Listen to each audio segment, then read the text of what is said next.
Donald Trump évacué hier soir du dîner des correspondants de la Maison-Blanche. C'était à l'hôtel Hilton de Washington où des coups de feu ont été tirés sur les forces de l'ordre. Rémi Amalvi, vous êtes le correspondant Europe 1 aux États-Unis. Bonjour. Bonjour Margot, bonjour à tous. Alors, quelles sont les informations, Rémi, d'où nous disposons à l'heure actuelle ?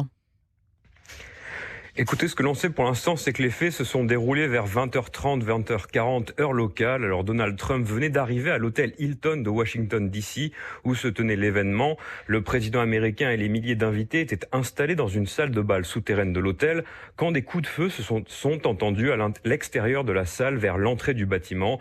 Des vidéos montrent d'ailleurs de nombreux invités s'accroupir sous les tables et Donald Trump être protégé par des agents du Secret Service, quand d'autres officiers partent à la confrontation avec l'assaillant qu'ils arrivent rapidement à maîtriser.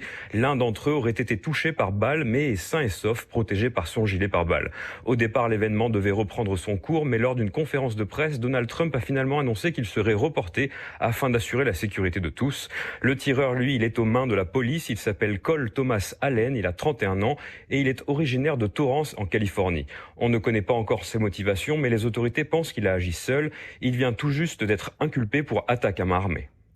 Merci Rémi Amalvi pour toutes ces informations. Je rappelle que vous êtes le correspondant Europe 1 aux États-Unis.